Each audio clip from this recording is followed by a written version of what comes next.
ओम सहना भवतु सहनौ भुनक्तु सह वीर्यं करवावहै तेजस्विनावधीतमस्तु मा विद्विषावहै। ओम शांति शांति शांति। ओम वसुदेवसुतं देवं कंसचाणूरमर्दनं देवकी परमानन्दं कृष्णं वन्दे जगद्गुरुम्। गुरुर्ब्रह्मा गुरुर्विष्णुः गुरुर्देवो महेश्वरः गुरुः साक्षात् परब्रह्म तस्मै श्री गुरवे नमः। So Hari Om and my salutations to all. Today is a very auspicious day. It is the Ashadhi Ekadashi. So amongst all the Ekadashis, this Ekadashi is called Maha Ekadashi. So what is the significance of this Ekadashi Vrat itself and Ashadhi Ekadashi especially? We will explore that in our satsang today. So those who are the bhaktas of Lord Vishnu, who are called Vaishnavas, they are, for them, this Ekadashi Vrat is very, very special and very significant, very important also. Just like for the devotees of Lord Shiva, Shivratri is important. So in every month, these 15 tithis that we have, so in that Ekadashi is observed by the devotees of Lord Vishnu, and actually anybody can observe, but specifically for the devotees of Lord Vishnu, it is a very, very important aspect. For Shivji, the Shivratri, then for the devotees of Ganeshji, so it is the Chaturthi. So in that way, for each deity, there is one tithi, so that regular worship of that deity happens. And there are vratas associated with that. So for the devotees of Vishnu, it is the Ekadashi.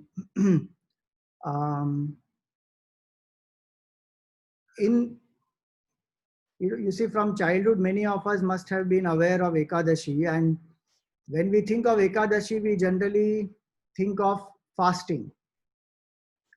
The whole focus goes only on the fasting part. But actually, Ekadashi is a very beautiful vrata which is elaborated over 3 days. The Tithi, which is Dashami, then Ekadashi, and then Dwadashi. All the 3 days.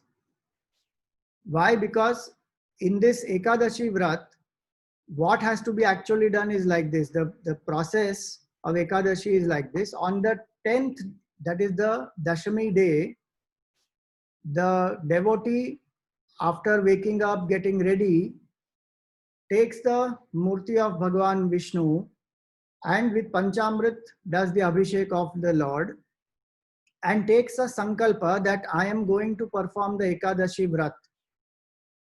And so please help me that no obstacle should come internally, externally, that I may be able to perform this Vrat properly.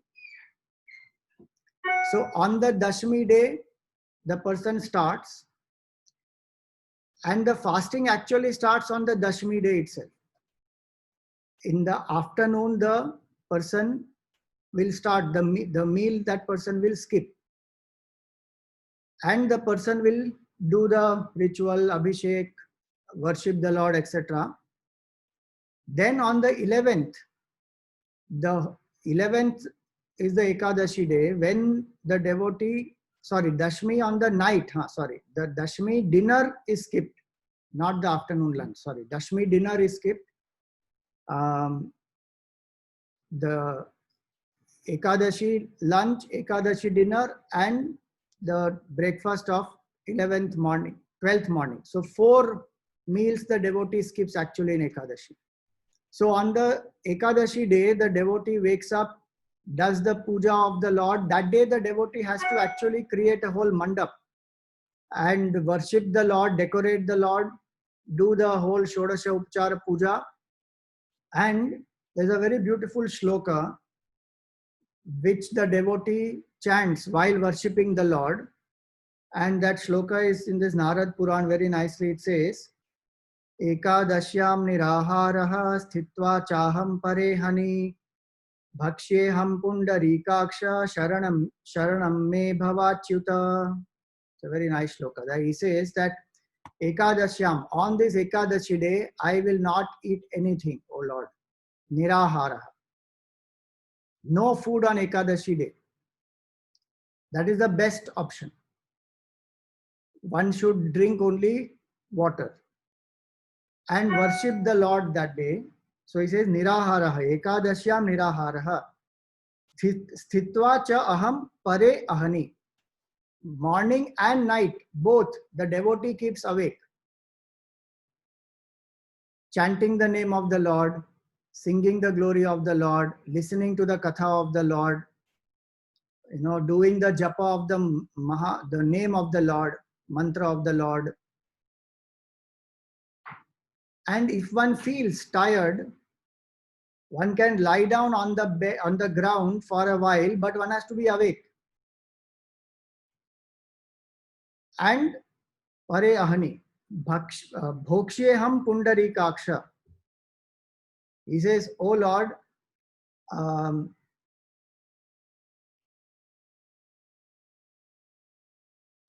next day I will have prasad, bhokshyeham pundarikaksha, but please ensure that what is the reason, why am I doing this vrata?" He says, Sharanam me bhava achyuta. He says, "Oh Lord, may I be your refuge. May you be my refuge." Sorry. He says, Bhagavan, may you alone be my refuge. Give me that single pointed devotion. So Ekadashi is meant for praying to the Lord with full attention, complete surrender with the body, the pranas, the mind, the intellect. And so fasting is one very powerful method by which body also gets healed. Nowadays, there are lots of researches which are done on the benefits of fasting. I think 2018, the person who got Nobel Prize, his thesis was on the benefits of fasting. I don't remember the name of that person. So one is the physical benefit fasting has. Second is the prana. When we don't eat food, our prana shakti goes upwards. When we eat food, the prana shakti goes down. So without eating food, when we do japa, sadhana, dhyan, the mind which has controlled itself, the senses which have controlled, they can turn introvert very easily. So it is good for the prana, it is good for the mind. It is seeking devotion from the Lord. So the mind is absorbed in chanting the name of the Lord and all the sadhanas that we mentioned. And the whole night one has to do that. So previous night one is sleeping on the floor. Next day morning one does all these rituals and the fasting, etc. That night also one is continuously chanting. So 24 hours till next morning, 24 hours full day are dedicated to Bhagavan. Now if somebody says, no, but what about work? We have to go for work. You can go for work, do the work, but have the bhav that I am serving Bhagavan alone. And again come back in the evening and again do the puja, kirtan, bhajan, listen to the katha of Bhagavan. So whole night one has to keep awake, which we do even in Shivratri. But many people do in Shivratri, they play cards or they watch some movie and all that. That is not what is the objective. Objective is for 24 hours at least, can I have the bhav that I am here to worship the Lord alone. And so when this person has done this for 24 hours, then on the Dwadashi day, what should that person do? That person should take a bath and do the Abhishek on 10th and 11th. They did the Abhishek with the Panchamrit. On the Dwadashi, only with milk. And the shloka to be chanted is this. Ajnanati mirandhasya vrate nanena keshava Prasida sumukho bhutva jnana drishti prado bhava. Very beautiful. He says, Ajnana timirandhasya. I am blinded by ignorance. I don't know who am I, O Lord. Vrata vratena anena Keshava. O Keshava, by this vrata, I purify my mind so that Prasida, you be gracious to me. Sumukho bhava. Please reveal your glorious form to me. Give me darshan and jnana drishti prado bhava, and bless me with self-knowledge. So on the Dwadashi day, the person does this prayer that the vrata has now been completed by your grace. I'm very thankful to you, O Lord, but I am ignorant. Please give me darshan and bless me with the vision of oneness, the jnana drishti. And then what should that person do?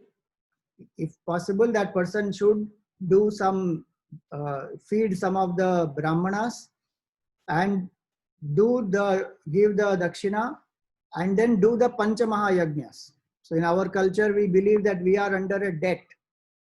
The debt from the devatas, the phenomenal forces who take care of the creation. So Agnihotra, etc. is done for propitiating the devatas. Then Rishi Rina. We are under the debt of the great rishis. In fact, this Guru Purnima is also an opportunity to express our gratitude to the entire Guru Parampara. I will come to that later. So the Rishi Rina is there on us. Dev Rina, Rishi Rina. Then Manu Pitru Rina, our ancestors. So Tarpan, etc. should be done for the ancestors. Then we have Bhuta Rina, the debt of all the beings, entire nature around. So for that, this Bali Vaishwadeva Yajna is done. And Manushya Rin is for the guests. So Atithi Devo Bhava. So anybody who is an Atithi, one does Satkar of the Atithi. After doing this, then one takes the food. And what one should do to break the fast, the Naivedya that has been offered to Bhagavan with the Tulsi leaf, one should take and break the fast. So traditionally, this is the Ekadashi Vrat, which one is supposed to do. And the idea in this whole thing is, why should one not eat the food? See, there are different reasons. One is we can speak from the scientific aspect of the body, mind, prana, etc. From the Puranic aspect, if you see, in the Narad Puran, Naradiya Puran, it is said that lot of sins, the verse here says, all sins which are committed by anybody in general, including the worst sins like Brahma Hatya, they take resort to food on the Ekadashi day. And so one who partakes of food on Ekadashi incurs those sins. And so again and again Puranas say that don't eat cooked food on that day. Now, why this is said, I am not very clear about that. When I've been reading, the reason has not been mentioned. How does sin come and reside in the food? But from spiritual standpoint, all that I can understand is that when we say sin, it means agitations of the mind when we do something wrong. Now, when do we do something wrong? We do something wrong when we come under the influence of tamas and rajas. So tamas is laziness, lethargy, indulgence, procrastination. And rajoguna is selfishness, greed, attachment. Under the influence of these two, we'll end up doing some mistake, which we call as sin. Food is something that can increase tamas and rajas, especially cooked food. It can, because we eat for the taste of the tongue, we may even land up doing himsa, killing certain animals, etc. So to avoid rajas and tamas to increase, The best option is said is don't eat food that day, and one day in a whole, in 15 days, one day one is not to eat, and direct the mind to the Supreme. Upavasa. Upa means near, Vasa means to stay. So Upavas means to stay near the Lord. So time is not spent in cooking, time is not spent in eating, nor does the body have to spend time in digesting. So the energies are conserved, and all that is directed towards Bhagwan. So that is the deeper significance why one should not eat food on that day. Nirahara, as I said, is the best option, living only on water and doing the sadhana. If that is not possible, then the scriptures say eat falahar. So eat only fruits and milk. But if some people cannot stay with that fruit and milk, then try eating one time. So that is called Eka Bhukta. Once one meal. So nowadays people on Upvas day, they make all special delicacies which they don't make even on the normal day. And instead of calories going down, our calories go on increasing because we eat all kinds of special food on that day. Traditionally, one is not supposed to eat anything. Maximum only fruit and milk. That's it. And if that is also possible, only once, Eka Bhukta. If more time you want to eat fruit and milk, it is fine. So one is Eka Bhukta, other is Nakta. Don't eat in the day, eat only in the night. If that is also not possible, then eat. So our scriptures give different hierarchies. If you can do this, this is the best. If not this, then this. If not this, then this. The focus, please remember, is not on food. Unfortunately, Ekadashi has become all connected with only food. Food is the secondary part. The main part is, did I do bhakti of the Lord whole day or not? That is most important. So there are different types of Ekadashis. I'm just going to share the screen here to show you these different types of Ekadashis which are there. So there are 24 Ekadashis in the lunar year. We follow this lunar calendar. So in the lunar calendar, is 24 Ekadashis which are there. So Chaitra month onwards, every month 2 Ekadashis will come. And each Ekadashi has a special name also. And when Adhik Mas comes, after this 12, sometimes Adhik Mas comes because this, the Earth's rotation, 365 point some days. So when we add up, like we have a leap year in the Gregorian calendar, in that way we have Adhik Mas in the lunar calendar. So then 2 more in that. So 26 Ekadashis will be there. Each Ekadashi has a specific name. In Shukla Paksha and in Krishna Paksha it will come. So one good concession is available for householders. For those who are householders, they don't have to do the Ekadashi, all 24 Ekadashi they don't have to do. A householder has to do only the Ekadashis of the Shukla Paksha. Meaning those who are married, who are in the Grahastha ashram, they have to do Ekadashi only of the Shukla Paksha. And even if they do Ekadashi of the Krishna Paksha, it is only between Ashadh and Kartik. So Kamika, Aja, Indira and Rama, only those 4 they can do. Otherwise they don't need to do all 24. The Vanaprasthis, Sannyasis, they can do all the 24. Now in this, why is Ashadhi Ekadashi called very special? See, the name of Ashadhi Ekadashi is called Shayani Ekadashi. So it is believed that Vishnu Bhagwan goes to sleep on this day.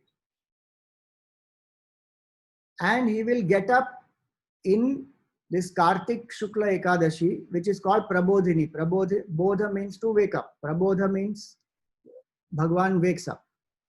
Now, many people find it very weird, say, Bhagwan is sleeping. The idea Bhagwan is sleeping is very simple, because these months now, they are the months of rainy season. So if you see, many sannyasis also will stay put in one place. They will not travel in this Chaturmas, in this 4 months of the rainy season. So Bhagwan also rests. So the indication to the devotees, don't travel too much, stay in one place and do your sadhana. The idea is, out of 12 months in the year, at least 4 months I can control myself and I can remain introvert. So they say this Shayani Ekadashi and Prabodhini is when he wakes up. This is one reason. The other reason is, on this Ekadashi day, Ashadhi Ekadashi day, there is this famous tradition in Maharashtra to worship Lord Vitthal. Because, and you see in Maharashtra, people, the Varkari Sampradaya and many other devotees, actually all from all over the world and all over the country, many people start walking in a palki. Either it will be Bhagwan's palki or some great saint's palki, and they will chant Bhagwan Vithal's name, and they will walk up to Pandharpur, and Ekadashi day, they want to reach there and have darshan of Vitthal Bhagwan. Because there is a legend associated with that. And the legend associated with that is the legend of the great devotee of the Lord. One is Bhagwan's legend itself. In Padma Puran, this legend comes. So there are 3 legends associated with this Vitthal Bhagwan. So the first legend is, it says that one day Lord Vishnu, he was in the Vaikunt, and suddenly he saw that Shachi Devi is coming to meet him. But Shachi is the wife of Indra Bhagwan. But she doesn't have her dasis or the paraphernalia which is there. Nobody is there. She is coming alone. And when she came there alone, Bhagwan Vishnu understood that her intentions are different. So he said to her that, look, whatever may be the reason, you have to return, you have to go back to Indra, you are his wife, I am already married, I have my wife Lakshmi Devi is here, so at this moment your desire cannot be fulfilled. But I give you a boon that when I will be born as Krishna, you will be born as Radha, and there we will unite. So accordingly, Radha was born, and Krishna Bhagwan and Radha ji's sambandha and the prem that they had is very, very beautifully known, well known. But what happened is, even after Bhagwan left Gokul and Vraj and he came to Dwarka, he used to spend time with Radha Devi. Now Rukmini Devi came to know about this. So she got very angry. So what did she do? She didn't fight with Shri Krishna. She just gave him a silent treatment. So if you want to know from where this silent treatment started, it started from, Rukmini Devi. So Rukmini Devi went away. Where she went, nobody knows. She went away somewhere to do some tapasya. The place where she went, I'll just tell you. Dindirvana. She went off to Dindirvana, which is somewhere in the south. Now Bhagwan came to know that, she has gone away. So he sent her his dutas everywhere. They went to the north and the east and they couldn't find. Finally, they found her in the south. And Bhagwan finally reached there. And what happened there? She was sitting in a forest deep inside on a rock. She is sitting and doing meditation, and she is quietly in solitude. She is living there in tapasya. So Bhagwan reached there, but she didn't notice Bhagwan also. Slowly Bhagwan is trying to please her, tell her sorry, trying to cajole her, convince her, and she gets very angry and she fires Bhagwan. That how dare you meet Radha when you are already committed to me, and all that he fires. Because he is married to many other people. He is not married to Radhaji. So Krishna Bhagwan finally, what does he do? He listens to all this and she is not ready to budge. She is very angry. So finally what happened?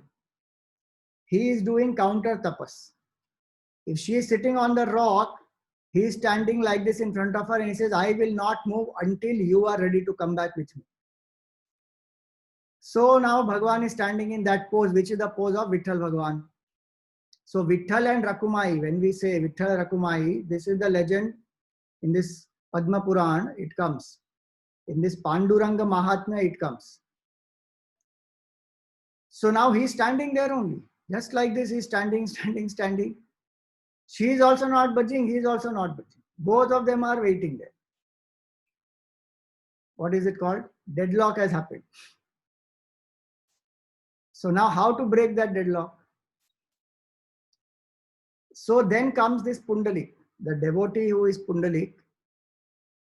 If you see his life earlier, this Pundalik, his life earlier is that he is very, very pleasure-oriented person and he is very attached to his wife. And his wife doesn't like his parents. So she very badly treats them. She doesn't give them food. She sometimes beats them up also when he's not there. She ill-treats them very badly. So both these parents, they decide one day that, let us go to Kashi, have the darshan of Bhagwan. We are old. So they go to Pundalik and they tell him that we have a desire to go to Kashi. Will you please take us there? So Pundalik says that, no, I am not going to take you. And, he insults them. And the wife also is there. Both of them, they shoo them away. They saying, if you want, you go. We are not going to take you. Now imagine the parents' condition. They are heartbroken. And this is Pundalik, before all these other things happen. This is his life. That how under the influence of the company of his wife, he also starts ill-treating his parents. Now one day Pundalik decides, now parents have started going on their own, alone. They are struggling, walking in this old age, facing all the hardships, passing through forests. They are going, slowly they are walking and somehow they are going. Pundalik now decides that, let me visit Kashi. So he makes all grand arrangements with, all the horses and chariots and all of them. And he starts, for himself and his wife, he arranges horses and everything and all sevaks who will carry his food and everything. And they are going. And it's quite a long journey. So in between, one ashram comes. And that ashram is of a rishi called Kukut Rishi. So this Kukut Rishi, he welcomes them. He welcomes everybody, every yatri who passes by. So he welcomes Pundalik also. And he gives him place to stay overnight. And Pundalik asks him that, do you know the way to Kashi? So Kukut Rishi says, I have never been to Kashi. So Pundalik he insults Kukut Rishi, saying, what a man you are, you live close by. We are living so far in Maharashtra, we are walking and coming, and you live very close to Kashi, and why have you not gone to Kashi yet? So in the meanwhile, Kukut Rishi just listens to Pundalik. He doesn't react at all. After some time, they finish their food, they go to sleep. In the middle of the night, suddenly this Pundalik recognizes, he hears some sound of some water. So he wakes up. And what he finds, there are 3 ladies there. And these 3 ladies, they are, their clothes are very soiled, their face is quite black,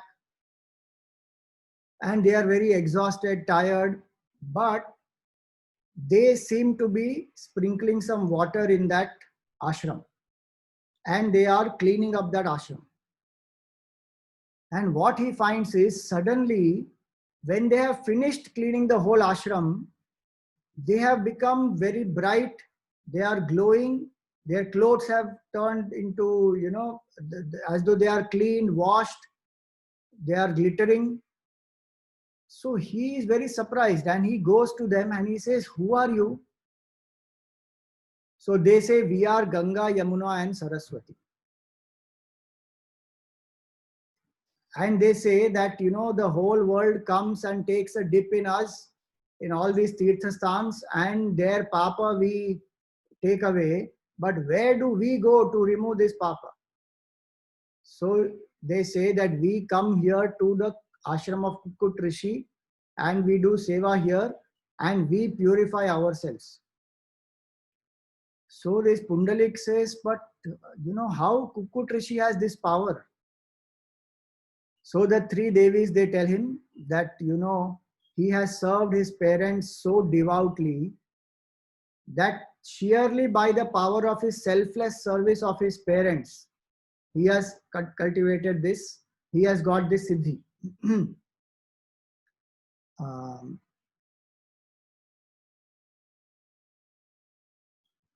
See, he said he had served and nursed his parents most faithfully and devoted all his life to that one aim.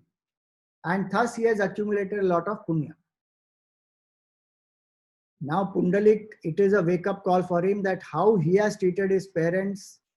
He just abandoned them when they actually came for a very noble purpose of doing a yatra. So he repents. He quickly finds where are his parents, takes them, he asks their forgiveness, takes them to the yatra, takes them to Kashi, helps them to complete the yatra properly. And from that day onwards, he becomes completely devoted to his parents. So much so that Bhagwan Krishna himself becomes very pleased with his devotion. Now remember that deadlock which was there between Rukmini and Lord Krishna. She is sitting and meditating, and this Vitthal Bhagavan is standing like that in front of her. Now Vitthal Bhagavan decides that I must give darshan to this Pundalik who has served his parents so well, so that deadlock between them is broken. Krishna Bhagavan comes there one evening when Pundalik is serving his parents, is pressing the feet of his parents. So when he is pressing the feet of his parents, Bhagavan comes behind to give him darshan. Pundalik, while pressing, he turns and he sees that Bhagavan is behind, because there are lots of brilliant light emanating from the Lord. So he suddenly recognizes what is this? Suddenly this whole room has become so, illumined. So he turns and he sees Bhagavan is there. But now he is still serving his parents. So he thinks in his heart that that same Lord is in my parents here. I am serving the Lord in my parents. Why should I stop serving them? So he takes there's a brick nearby. He just pushes behind and he tells the Lord, you please wait on this. And he continues to serve his parents. And when his father and mother have gone to sleep, then he turns towards the Lord, he prostrates, surrenders to the Lord. And Bhagavan says, I am very, very pleased with you. Ask, what do you want? So Pundalik said, I got your darshan. That itself is the greatest blessing. I don't want anything more. if at all you want to bless me with any boon, then you please remain here. And so it is said that the Murti of Vitthal Bhagwan also is a Swayambhu Murti there in Pandharpur, and Bhagwan is standing there, and the temple is built around the Lord there. So this happens to be on the Ashadhi Ekadashi. These are two legends. Now, one very important legend associated with this is the Varkhari Sampradaya legend. How did that start? So it is said that, this invasions, all of us know that a lot of invasions have happened in our country, and many times our temples have been attacked, broken, and many times the devotees have had to take away the deity into safety. So in the same way, to prevent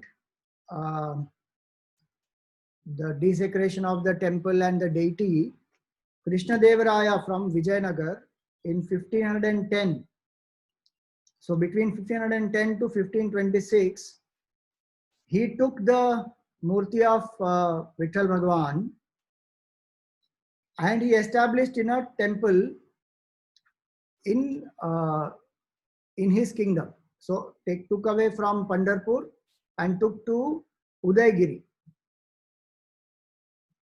He brought the image from Udaygiri. One minute.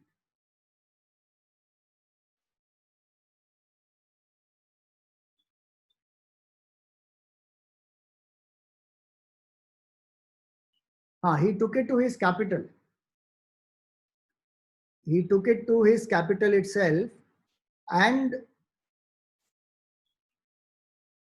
the devotees of Vitthal Bhagwan in Pandharpur, they all were very sad.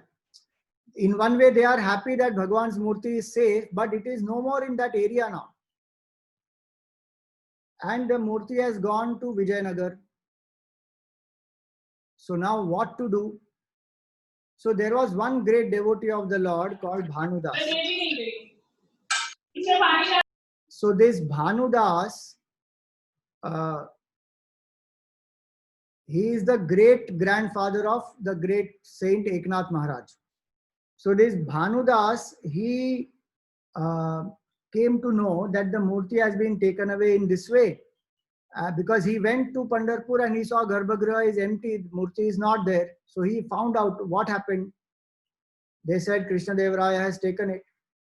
So then he walked 15-20 days. Finally he reached the town in the Vijayanagar, and there he saw the mandir is a new temple was built and Bhagwan's Murti was there.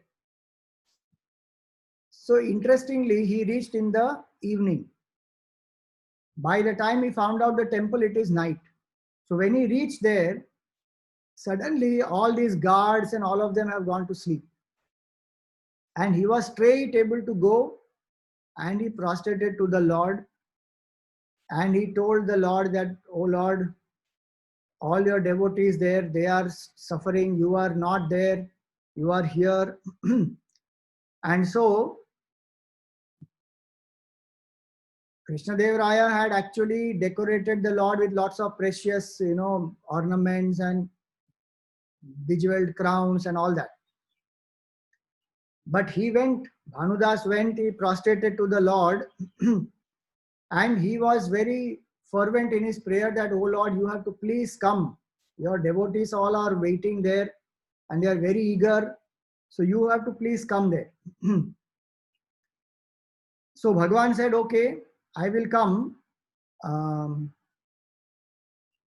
Because Bhanudas said many of these devotees in Pandharpur, they have given up food, they have given up water, and they are as though doing, fast unto death. So you have to return. Now, just like Bhanudas and the devotees, they all are very, very deeply attached to the Lord. Krishnadevaraya also is a great devotee of the Lord. Now Bhagwan can't choose one devotee over the other. So then what should be done? So Bhagwan did one strategy. So what did he do? He said, he consoled Bhanudas and he says, don't worry, I will come. And as a prasad, Bhagwan gave him one tulsi har. You know what was on him? A tulsi har. He took out and gave it to Bhanudas and he said, you have this as prasad. You wait outside there and wait for my instruction. So Bhanudas took that har and he went out, and he was tired walking so many days. He has come whole night, he was with the Lord. So he fell off to sleep. What had happened is, with that har, one precious necklace of the Lord was also there. But Bhanudas was not aware of that. He was sleeping. When the priests and all of them came, they suddenly saw this one necklace is missing. They sent for the guards to search everywhere, and they immediately found that it is in the har which Bhanudas is having. So now when they found him, the Bhanudas is an old person. So when they found him, they produced him in front of the law, in front of the king, and the king decided to give him capital punishment. So when the king decided to give him the capital punishment, what type of capital punishment is this? There will be a trishul which is kept, and he will be dropped from a height on that trishul, and he will die.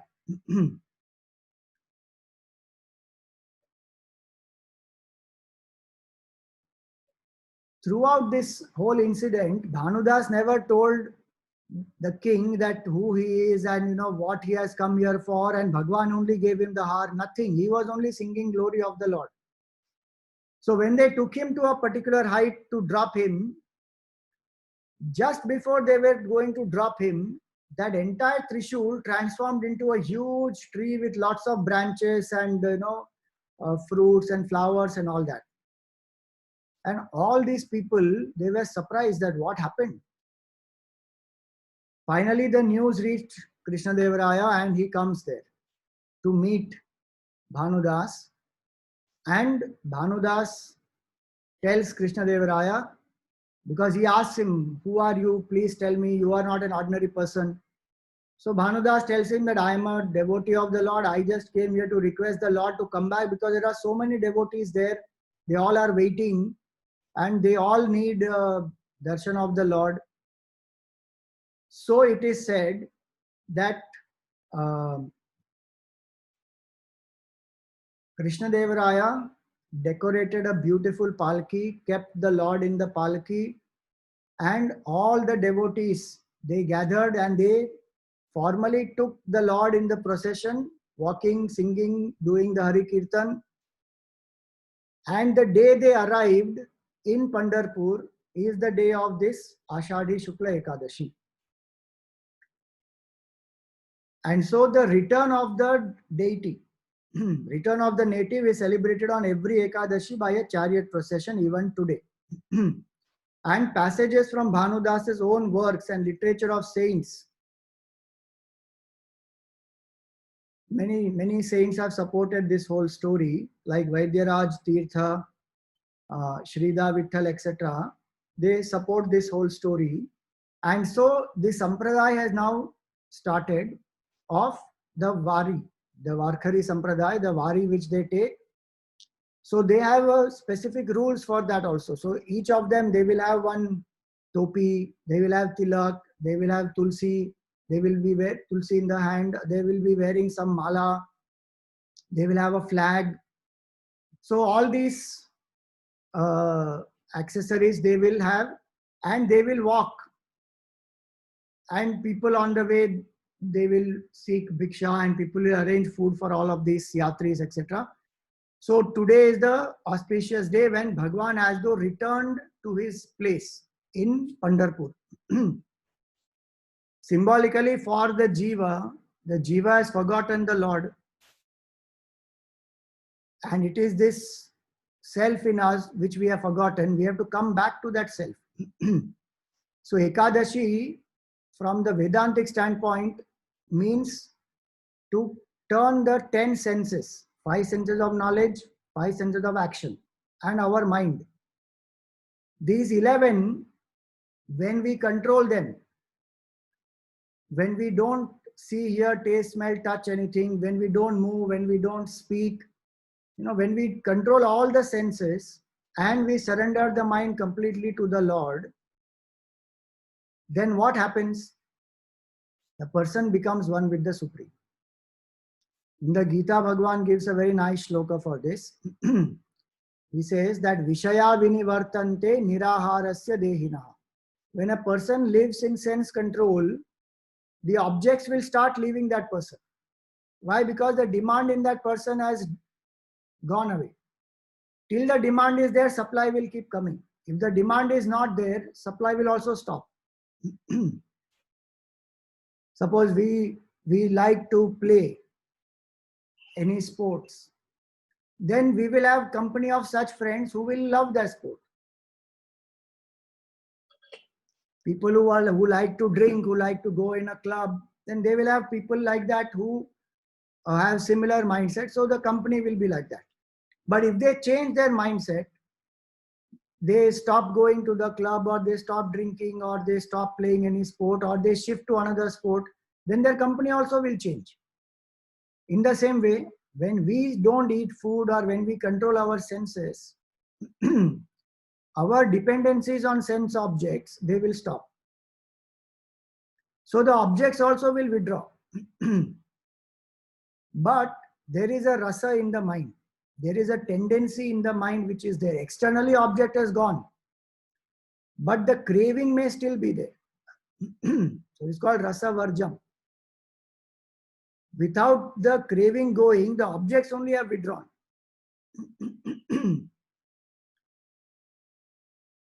Now, how will that craving go? Raso api asya param drishtva nivartate. When we experience the inner bliss, then the craving for sense pleasure also goes away. Why? Because that sense pleasure, what it gives is very, very momentary. And it is perishing. However tasty the food may be, it will be there only as long as it is on the tongue. The moment it goes below the tongue, taste is gone. So the pleasure is very momentary. Somebody who has experienced inner bliss, that person has no craving for any sense pleasure. So the purpose of Ekadashi is to help us to withdraw from momentary pleasure and abide in the lasting bliss of the self. So the Ekadashi Vrat is the means to do that. So there are two ways to do that. One way is to train all the senses. That is called divinizing the senses. So see the form of the Lord, hear the glory of the Lord, sing the name of the Lord, offer flowers to the Lord, chandan to the Lord, abhishek to the Lord. Walk and collect the leaves or the flowers for the Lord, or go to the yatra, like how Varkari Sampradaya they will do. So one is to train all the senses. That is called divinizing the senses. When we have divinized the senses, then we get the capability to turn the senses within completely. Without divinizing the senses, if we try to turn the senses within, the sense objects, they pull the senses back. So our mind wanders. But a devotee's mind will not wander. Because the devotee's mind has become single pointed. All the senses, eka means one. All the senses have become single pointed towards that one Supreme Lord. So through the sadhanas, one is divinizing the senses, and through meditation, when we withdraw from the senses and the mind in surrender, then we discover the oneness with the Supreme. So this is the Mahima of Ekadashi. and especially is Ashadhi Ekadashi, and how Bhagwan returns to his abode. In that same way, we pray that may the Lord as though return to his true abode, which is our heart. Right now, as though, the idol of the Lord is gone from here. We have to reinstall the idol back. So that is Ashadhi Ekadashi. Now, in the Ashad month only comes the Purnima. So this Ashadhi Purnima is called Vyasa Purnima. Because Bhagwan Veda Vyasa, he was born on this day. See, Bhagwan Veda Vyasaji's birth, he is a form of Vishnu Bhagwan only. Vyasaya Vishnu Rupaya Vyasa Rupaya Vishnave Namo Vai Brahmanidhaye Vasishthaya Namo Namaha. So Vyasa Bhagwan is one of the earliest missionary saints of our culture, who ensured that this knowledge is available to us, because he compiled the literature, the Vedic literature, in a written form. He is born to Parashar Rishi and Satyavati, who is a fisherwoman. So Parashar Rishi is one of the greatest rishis, and Satyavati is a fisherwoman. What is the job of a fisherwoman? Fisherman or a fisherwoman goes deep into the ocean, collects the fish, brings it to the shores and makes it available to the common man. So Parashar Rishi is a symbol of deepest knowledge. Vedavyasji had a combination of these two, the deepest knowledge and the ability to bring that knowledge to the common man. These two qualities he got from his parents. So as soon as he was born in an island, and he was born dark. So his actual name is Krishna Dvaipayana. Dvipa means an island. He was born on an island. As soon as he was born, he tells his parents that there is a lot of work to be done to revive our culture, to protect our culture. So, oh mother, please give me permission. I need to go. But whenever you need me, you just remember me and I will be there. And so Vedavyasji went, and he started. Till that time, the knowledge was in the oral tradition, only listening and memorizing.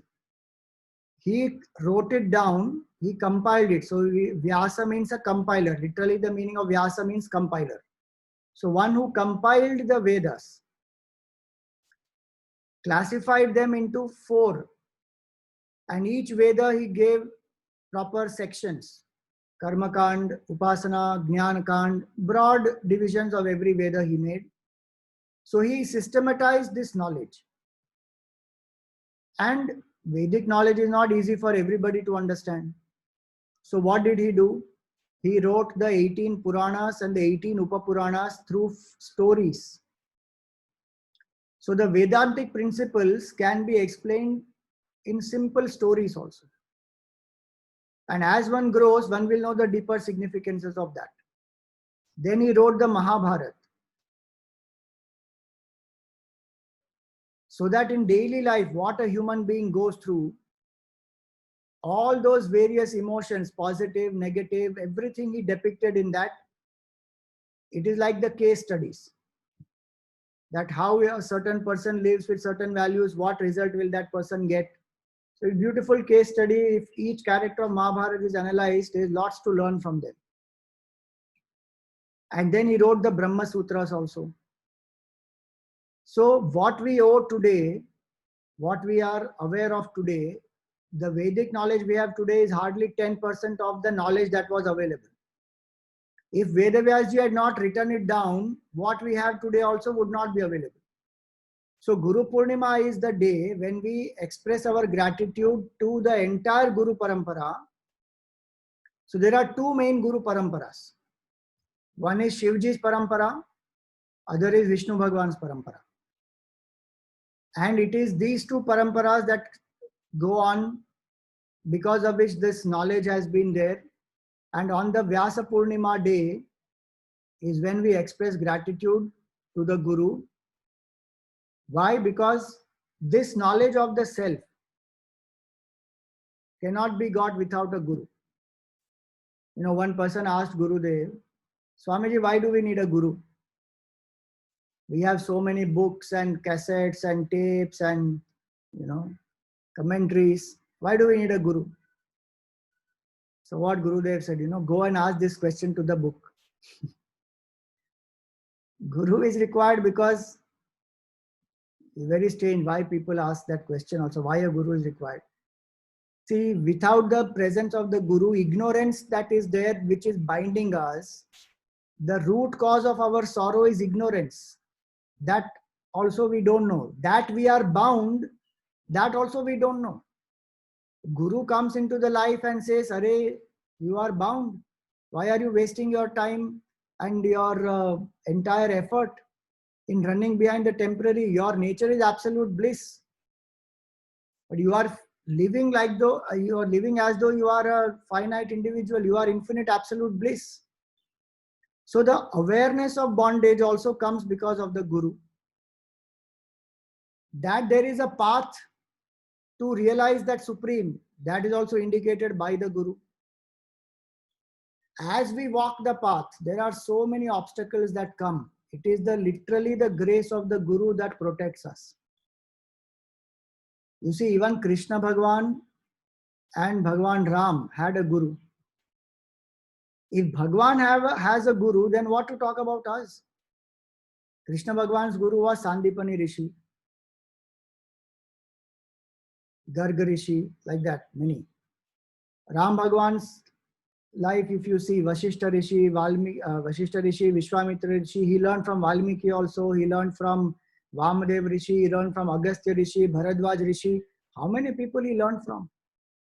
Bhagwan sets that example that even if Bhagwan is born, Bhagwan will seek a Guru.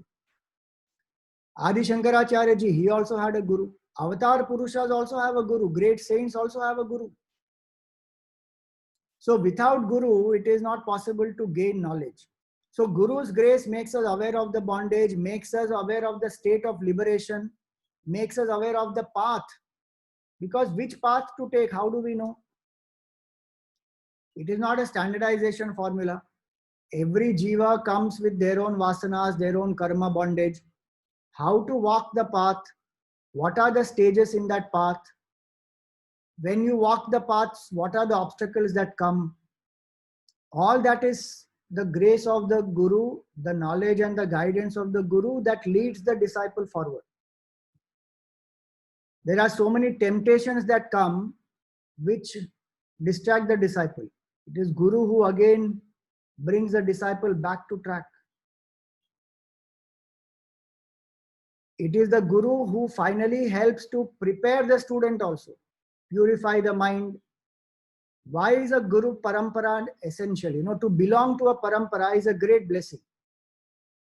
Because when there is a Parampara, then at the altar of that Parampara, one surrenders the ego.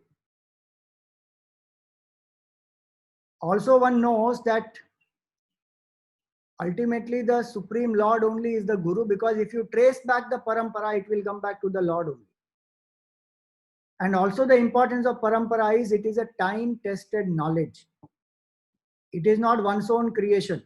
There are lots of people who come up with their own philosophies, their own, what is it called? New Age philosophy, and they experiment with people. In Parampara, it is a traditional knowledge which is time-tested, which has been coming from generation to generation. And all these great masters, they have done tremendous amount of sacrifice to share this knowledge with the people. So right from the awareness of bondage to selflessness, when we surrender to the Guru becomes the emotional anchor for the disciple. Because disciple has left all other emotional relationships, dependencies, everything. And it is the Guru who finally unites the disciple also with the Lord. In Hindi, there are some nice couplets about Guru, where it says that who is a Satguru? It says, सतगुरु वो है जो मंजिल से मिला दे, वरना रास्ता तो बहुत सारे दिखा देते हैं. There are lots of people who can show the way, but who is a Satguru?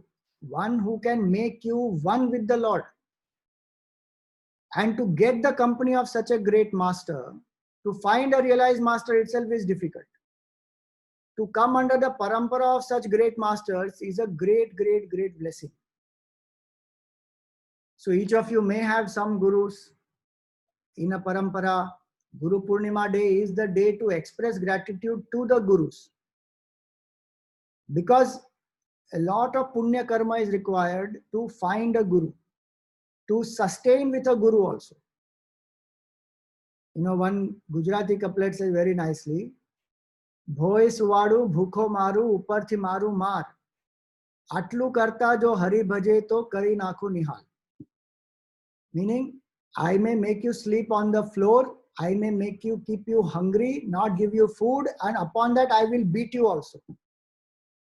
If even after I do all this, if you still remember the Lord, Atlu karta jo hari bhaje to kari nakhu nihal, then I will make you one with the Lord. Meaning, in the presence of the Guru, self-control becomes easy.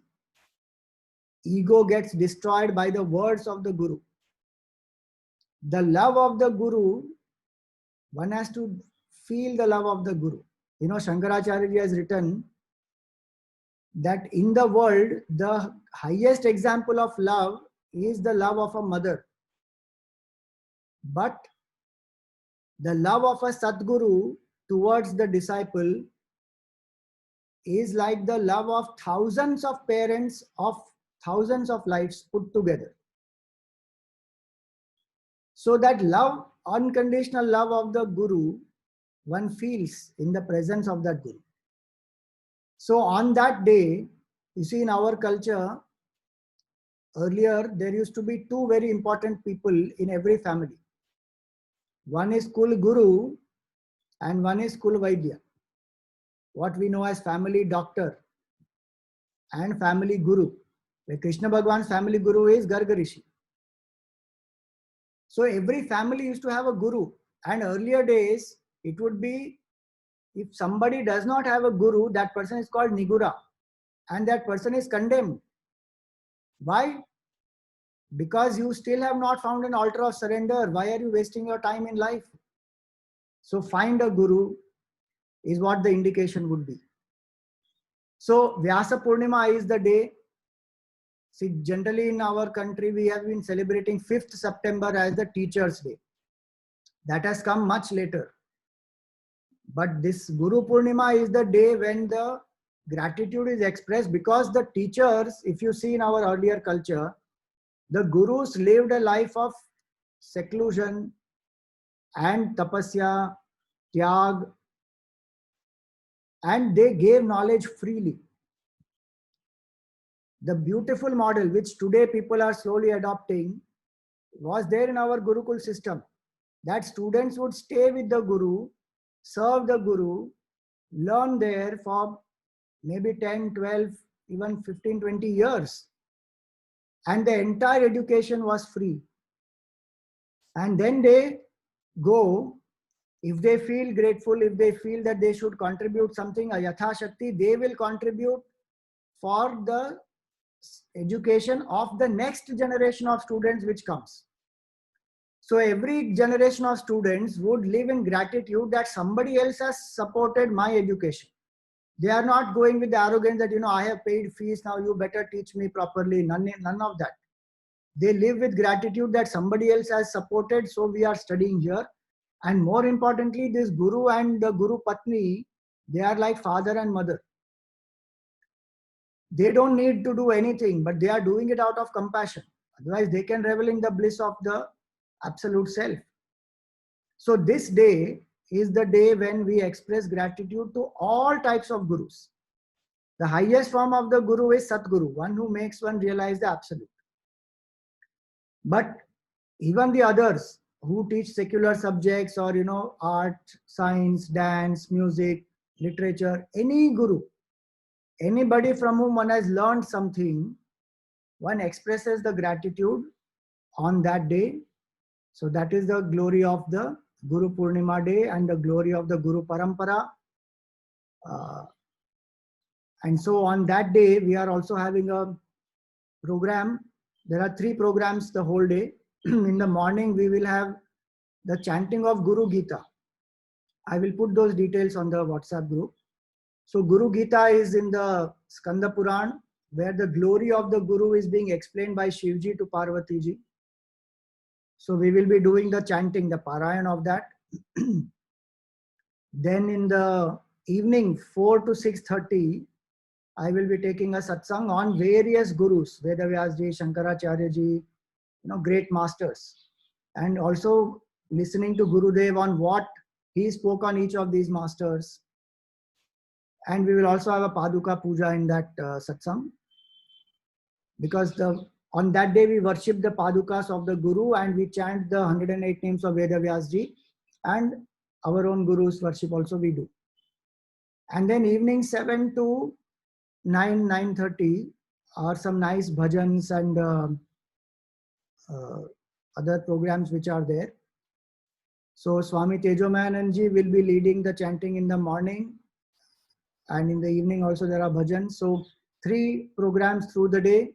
You are welcome to participate in all of these, and let us invoke the grace of Lord Vitthal today, as well as the grace of Vedavyas ji on the Guru Purnima day, that may they bless us with devotion and bhakti towards the Lord, and